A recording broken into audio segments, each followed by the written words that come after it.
1970. gada 15. aprīlī šeit tika atklāta Rīgas sporta pils. Sākums bija daudzsološs – hokeja spēles, basketbols un citi sporta veidi, kā arī tautā iemīļot kultūras pasākumu. Bet jau vairākus gadus uz nenojauktās transformatoru daļas ir uzkārta, kura vēsta, ka šeit būs dzīvojama ēku un biroju komplekss.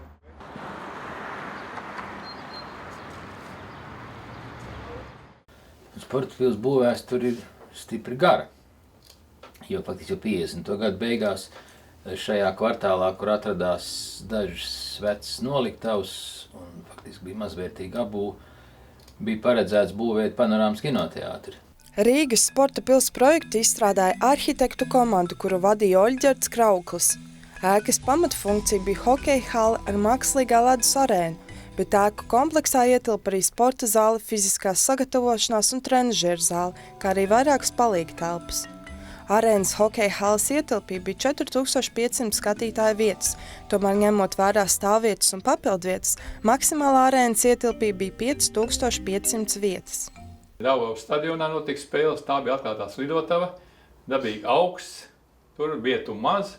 Cilvēki jau sen mums vajag pili, un tas patiesi bija tās tautas pasūtījums. Pat cik tas bija periods, kad Padomes Savienība neļāva būvēt sporta objektus, visi gatavojas olimpiādai, bet toreiz izmantoja Ļeņina 100. gadienas to saukli, par godu Ļeņinam, tad neviens nevar aizliegt būvēt. Vismaz 20 gadus, kad mēs strādājām, tas bija Rīgas kultūras un sporta centrs. Tur cilvēki stāvēja rindās, tur notika hokeja spēles, tur notika koncerti, tur notika mikrofona laureāti, tur notika sporta laureāts, tur notika ļoti daudz starptautiskie konkursi, koncerti, ļoti daudz starptautiskās sacensības.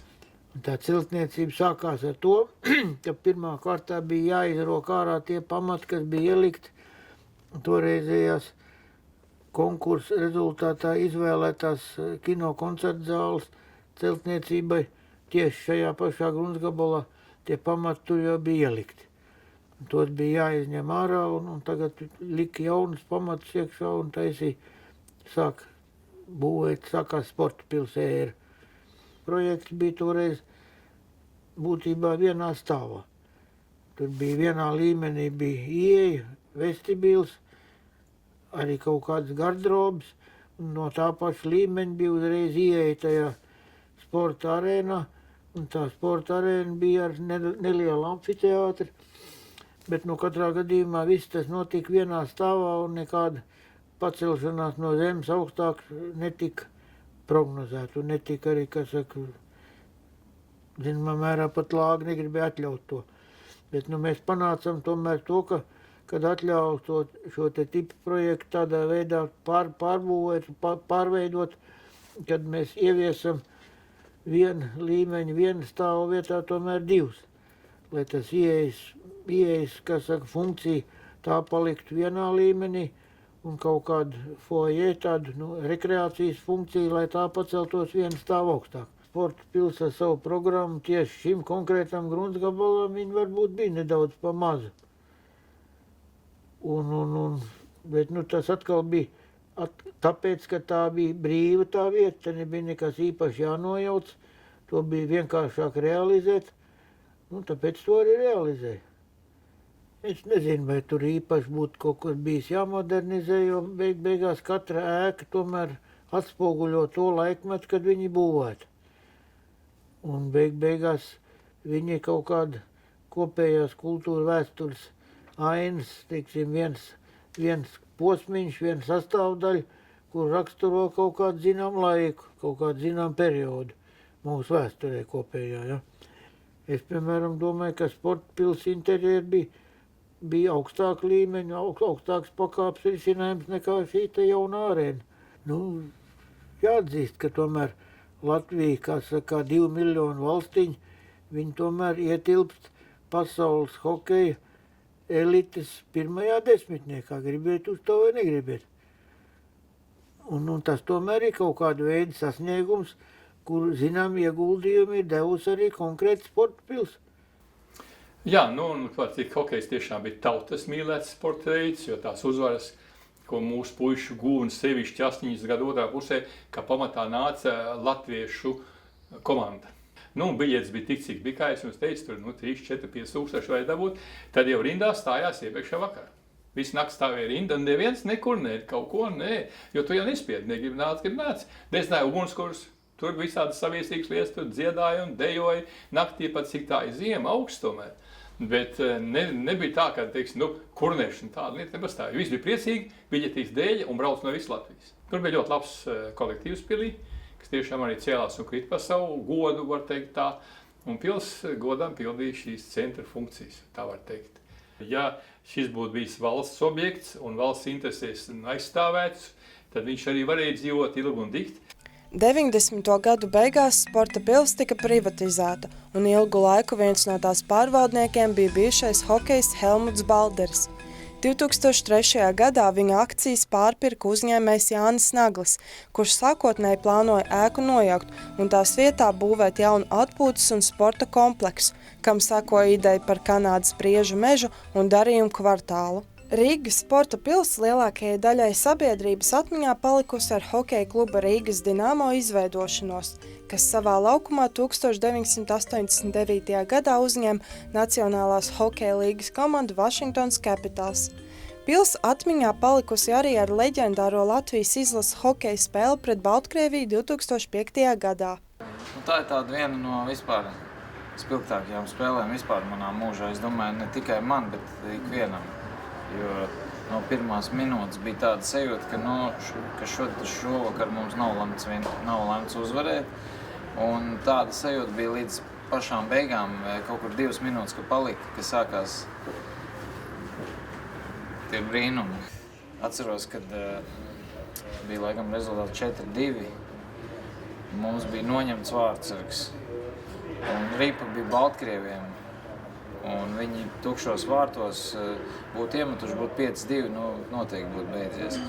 Un es neatceros, kurš spēlētājs, es tieši viņam gāju klāt. Un es jau braucu aiz sarkanās līnijas, redzu, viņš met tukšos vārtos, bet viņš tik pavirši to izdarīja, ka netrāpīja. Ja? Un tad es tā, kaut kas, kāpēc viņš neiemeta, ja? Tā, tur bija arī tāda sakritība, ka Semjonovs vārdus iemet 5. vai ko, viņš pazaudēja cimdu zonā pretinieku. Un tad tie Baltkrievi aizmirs par viņu. Viņš gāja pakaļ savām cimdam vienkārši. Neticamākā izglābšanās, kuru savā pēdējā ziemā piedzīvoja Rīgas sporta pils. Atceros, kad starplaikā žurkas pa ledu. Žurkas staigāja pa ledu un ļoti bieži tas bija. Mums ģērbtuvēs, starp citu, žurkas skraidīja. Neviens negribēja pēdējais palikt. Jo zem kastēm, kur mēs formu glabājām, tur bija tāda tā kā, hokeja skapītis ir tāds, kur sēž, ja tur apakšā ir kaste, ja, tāda. Tajās kastēs tur, ja tu ieliki botas, tad viņas būs sagraustas nākošā dienā. Tad tur neviens neko negribēja likt. Palikt ģērbtuvēs arī baidījās pēdējie. Kaut kā bija tāda. Tā ir tāda, sporta pils, tāda aura. Remonti tur bija reti, varbūt tikai redzamās vietās, bet tā dziļāk tur, nezinu, bet tā hokeja atmosfēra bija unikāla. Tā tuvība ar tiem skatītājiem bija neaizmirstama. Man tas vienmēr ir jautājums radies, kāpēc viņi nevarēja atjaunot. Tā ir tāda vēsturiska vieta, ja hokejām visi zināja, ka tur bija sporta pils un lai kā tādu Rīgas halli, varbūt ne milzīgu arēnu, bet tādu Rīgas halli hokejām tur būtu īstā vieta. Es nezinu. Tā bija tāda vēsture, viss rajons bija tāds, tas bija tāds hokeja rajons. Dabīgi, kad pasaules čempionātu Rīgas sporta pilī sarīkot nevarēja, viņi bija pa šauru. Tāpēc arēnu uzvedēja pareizi, bet toreiz Skonto hallē par 4 miljoniem uzbūvēja uz laiku palīgi telpas, kuras galīgi nevajadzēs, to aizēja presē teicu, kad Rīgas sporta pilī iegodot vēl kādas 500,000, to varēja pilnīgi viņu uzpucēt, nofrizēt, un tur būtu bijis daudz kapitālāk. Un tur bija tomēr vietas vairāk, jo Skonto hallē beigās tas ledus kusa, tur beigās sanāca, kā tikai liels kauns. Iedevu, cik es saprotu, 4 miljonus tam pasākumam. Tā kā es domāju, ka tur apakšā diezgan liels politisks lietas, kas kādam intereses bija, jo sporta pils toreiz vēl stāvēja. Vienmēr kaut ko esošu pārveidot un piemērot kaut kam. Tas ir katrā ziņā tas ir sarežģītāk varbūt nekā jaunā vietā uzbūvēt kaut ko no jauna. Tas tā a priori sakot, ja.